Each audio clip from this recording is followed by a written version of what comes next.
大家好啊！我發現原來我未介紹過一套挪威嘅電影俾你哋睇喎。哇！呢個係我老家嚟喎，竟然冇介紹俾你哋。好，咁今日咧就會介紹條挪威嘅電影，英文名叫做《Dead Snow》。呢套片喺香港就叫做《爆笑納粹喪屍兵團》。冇上過電影院嘅，只係出過影碟嘅啫。喺台灣咧，呢套片咧就有兩個名，一個咧就係下雪總比流血好。第二個名咧就係死雪禁地。呢套電影係帶有好濃厚嘅黑色幽默嘅恐怖片嚟嘅。咁啊，一聽個名字就知道係關於喪屍啦。咁拍攝嘅地方咧都係好特別嘅，就喺個雪山上邊。咁啊都幾緊張刺激嘅。一定要提一提裡面一個好搞笑嘅鏡頭，就講剩低嗰啲幾個主角咧就要抵擋班喪屍啦。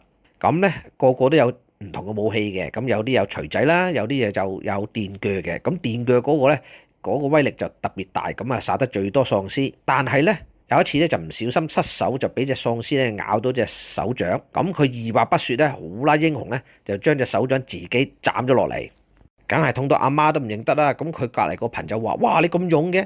咁佢話冇辦法啦，因為你俾喪屍咬到隻手咧，就會中啲喪屍毒，而家唔快啲處理咧，就會自己都變埋喪屍嘅。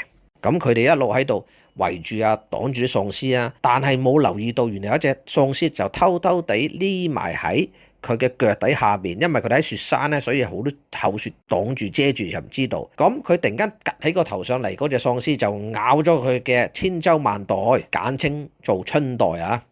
雖然劇痛，但係佢都好英勇，將嗰隻喪屍解決咗。但係解決之後，佢就惆悵啦，好懊悔，好猶豫，好煩惱，好矛盾。頭先佢咁英勇斬咗自己隻手，但係而家係個春代喎，點算好呢？唉，見到個樣我就笑到阿媽都唔認得啦。好，咁例牌咧都要講下個故事嘅大概內容嘅。咁啊，其實係講一班讀醫嘅學生哥走上去雪山度假。咁通常咧，我哋挪威人咧就會有一啲木屋或者房屋咧喺雪山上邊叫做血嘅。咁啊，專係攞嚟度假用嘅。咁當然喺上邊嗰度就遇到班喺第二次世界大戰死剩嘅德國嘅納粹喪屍啦，玩起貓捉老鼠嘅遊戲，盡量躲避。咁呢班英勇嘅主角們能否逃避呢個納粹喪屍嘅大屠殺呢？佢哋可唔可以平安無事落山呢？咁請各位有興趣嘅觀眾好好欣賞呢部電影啦。但係呢部電影唔係咁容易揾啊，可能要喺啲神秘網站啊，喺啲唔同嘅網站搜索下先得，因為都幾冷門嘅。好，咁今日嘅時間就差唔多啦，多謝各位觀眾收聽同收看，記得臨走嘅4部曲啊！好多謝晒你哋，拜拜咯！記得 like、subscribe and share， 因為咁樣呢就對我哋呢啲咁小頻道呢係最大嘅支持同鼓勵。如果可以 comment 埋就最好啦，多謝晒。